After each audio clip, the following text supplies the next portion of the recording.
Niletee watoto wangu. Kwa majina mimi naitwa Rose Mandara kutoka Keroka. Ya kushangaza, nimeamka leo asubuhi, nimekuja kutandika makaa yangu. Mimi ni muuzaji wa makaa. Miaka mingi lakini nakulisha watoto wangu. Sina mbele wala nyuma. First of all, I'm disability, vile naongea hivi mimi ni mlemavu.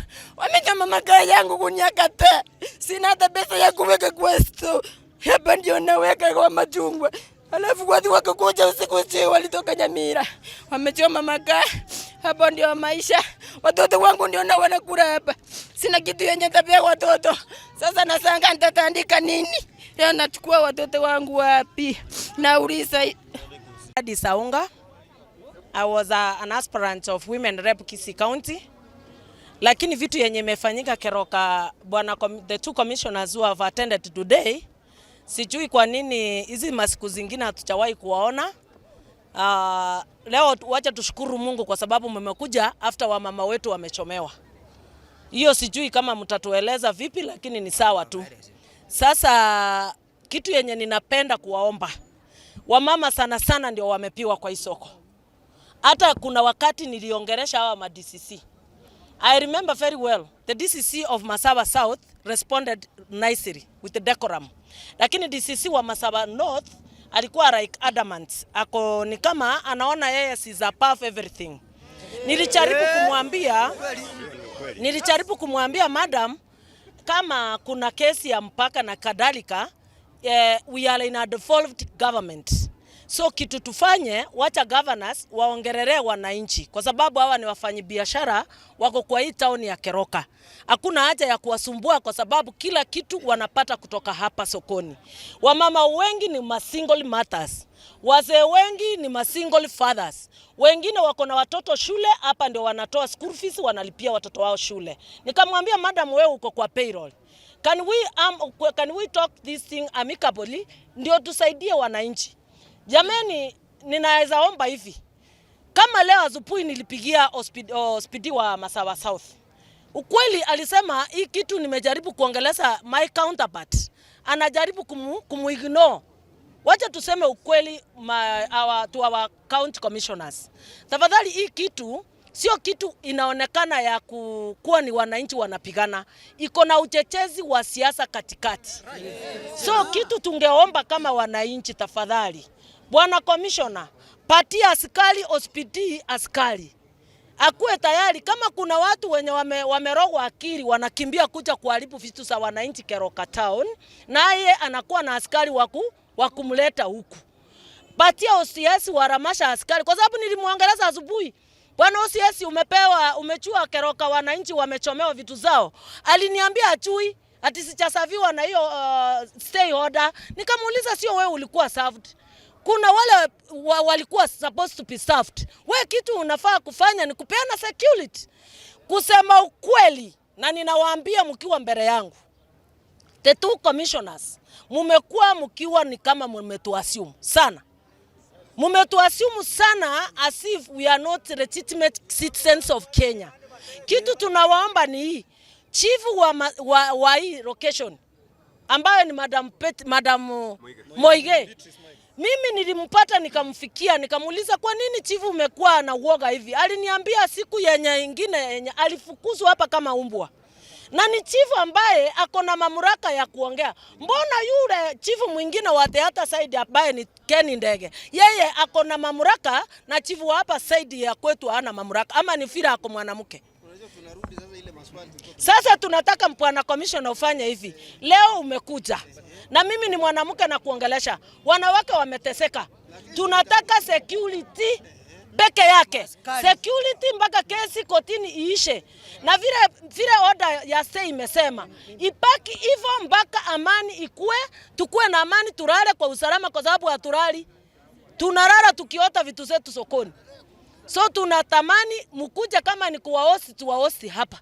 Mkae hapa karibu na sisi kwa sababu hapa ndio kuna dangerous.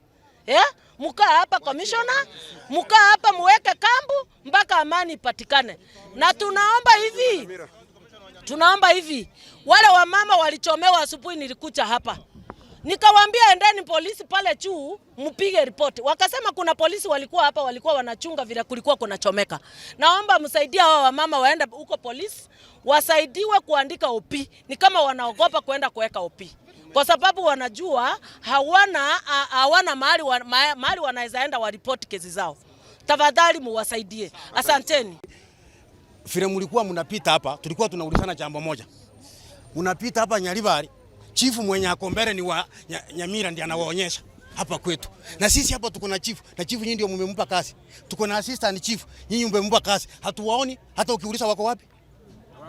Hawako. Madam DC leo ndio tumemwona. For the first time. Kwa hii wiki yenye vile maskari umetusumbua hapa. Hospitali leo ndio tumemwona. Tumekuwa tukiona upande huu peke yake. Ndio wako hapa katikati. Wako na maskari wa Nyamira ati wanenforce kukusanya ushuru. Sasa Kenya tunasema haya mara ya mwisho Madam DCC Masaba South na Masaba North walipita hapa na gari ambulance wakiwa na loudspeaker wakatuambia ushuru umesimama mpaka wakati tutawaambia. Ile wiki nyingine tumeona Madam DCC hapa peke yake ako na hiyo mic hapa anapita anasema kuanzia kesho mtoe ushuru. Tukauliza huyu mwenzake walikuwa naye ameenda wapi? Kwa sababu angekuwa na huyu wetu tungesema kweli hii imepitishwa, lakini sasa walikuwa wa upande moja, tungesemaje ilipitishiwa wapi? Ndio nasema hoda ni ya serikali, kuenforce ni serikali kuu.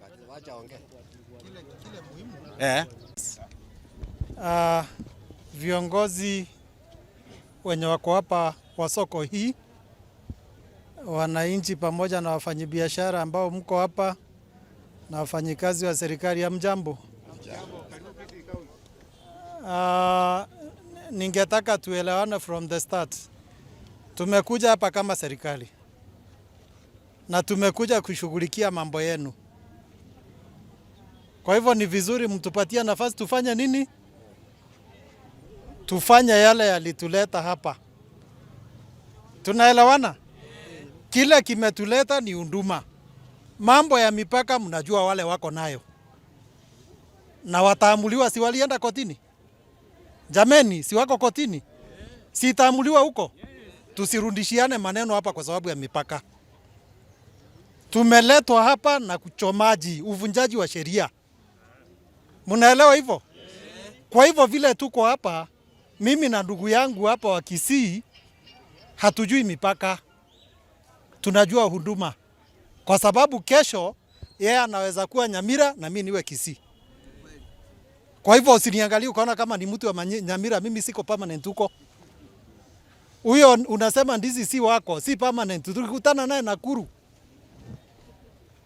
Kwa hivyo wewe tulia upate huduma. Usituweke pressure ndio tuweze kusaidiana. So ndugu yangu, karibu. Wengi wazalendo hamjambo. Hamjambo tena. So nataka nichukue nafasi hii nijitambue kwanza, niseme mimi naitwa Joseph Kibet, County Commissioner wa Kisii. Ile kitu imetuleta hapa ni ile kisa ilifanyika jana usiku. Tumekuja kusema pole kwa wale waliuzika wote. Wale wamepoteza mali yao. Tumekuja kupika pole. Hata saa hii tungekuwa na mkutano mwingine kule Tapaka, lakini kwa sababu ya hii kisa imetokea, tukasema tukuje tuseme pole. Na kwa sababu hapa ni karibu na jirani. Si hapa ni kwa jirani. Hapa ni mahali karibu tunapakana na Nyamira. Hata vile mlituona tukitembea hivi sio ati tulikuwa tunakagua mpaka. Sisi hatuhusiki na mambo ya mpaka. Mambo ya mpaka hiyo kesi imefika mahali imefika na hatuwezi ongea juu yake. Na mambo ikiwa ngumu hata kama ni kwa shamba yako nyumbani, hiyo kesi inaenda wapi?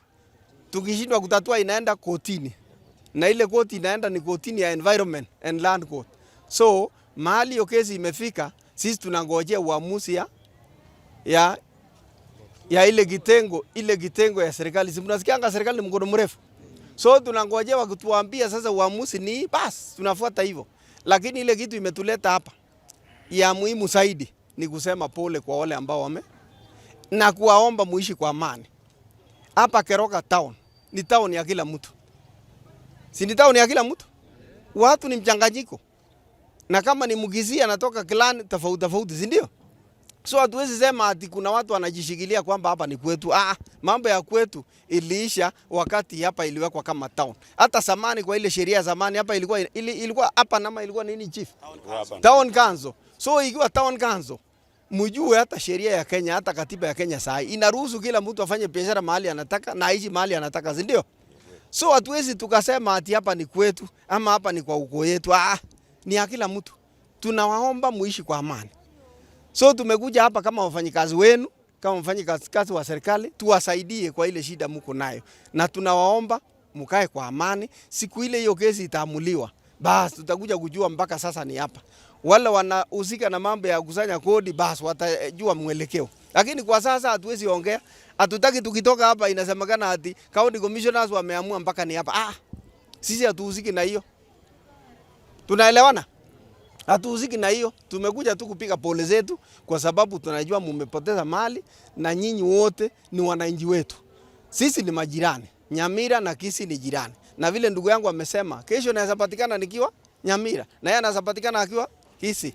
So sisi tunafanya kazi moja na sisi hatuchagui, hatuna kabila, hatuna chama, hatuna rangi, hatuna chochote. Sisi ni wafanyikazi wa serikali wale tunatumikia kila mtu. Sawa sawa? So tunawaomba tukitoka hapa tunataka muishi kwa amani. Wale wahalifu walifanya hiyo kitendo watapatikana, hawatakosa kupatikana kwa sababu serikali ni mkono mrefu. Na mtatusaidia. Ile kitendo ilifanyika hapa haikosi kuna mtu mmoja mawili waliona.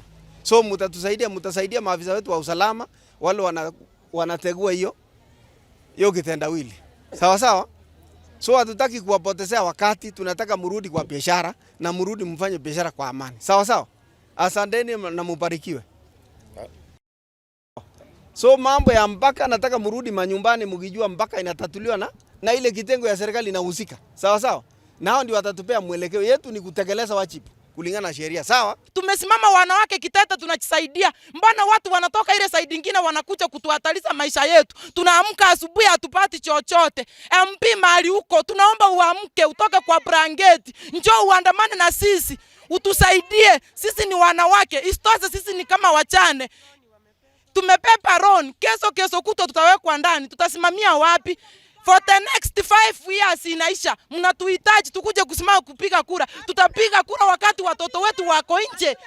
Tutapiga kura watoto wetu wakiwa nje. Simba ulitoka Nairobi, kuja utusaidie. Usituache tukihangaika. Leo hii tunahangaika kama wachane. Kwa nini? Kwa nini? Hatuna MCA. First of all, hatuna nini? Hatuna MCA. Hatuna nini? Hatuna MP. Ya pili, hatuna mtu anaitwa MP. Amerara. Tafadhali amswe ama asaidiwe msaidizi akuje. Tunaomba usaidizi. Tunampigia simu anasema asekiokoli miesi imi litukolie chikura igogo tanga gwatanga saidia tuachande kire bantu bakungu tokure liogi elimo kaki tokonye kaki unanje ndakonywa jero musbati omokechande kitaka ngolendra bana bane nabokire bono mambi kaki mirero tokonye kaki koraboka nonyendimo kaki no mwamusio kugamba moino gaiga gisesa kaki gondigerere tiga ngokwana kurume yane sibogete chikurane cha machini cyarenge kango machini tatoiteti kaki gechura nagamba ntorwane tisegi gechura no musacha kaki mo batege musacha onde kaki chikurane chaga echyo yonde cyarenge echa machini kaki Jina naitwa Rusia Mogambi. Mimi ni muuzaji wa makaa. Tulisikia vilio usiku saa 6. Tukaogopa maybe tutaweza tukatoka watu watupige. Kukuja mahali tunaweka makaa tukakuta wamechoma yote. Sasa sababu ya kuchoma makaa ndio hatujui ni nini. Sasa ninaomba serikali tusaidie. Hiyo makaa imechomwa, ndio tunatunzia watoto, ndio tunalipa marenti. Watoto wanakula kutoka hapo, watoto wanaenda shuleni, kila kitu ni hapo na wamechoma makaa yote, hatuna namna. Tutafanyaje? Serikali tusaidie. Makaa tulichukua ya loan. Na makaa moja ni 2,500. Just imagine makaa kwa watu 10 wa makaa tuliweka hapo makaa karibu 50. Stock yote tulichukua maroni tukaweka makaa. wamechoma. Serikali itatusaidiaje? Ingawa watoto wakule.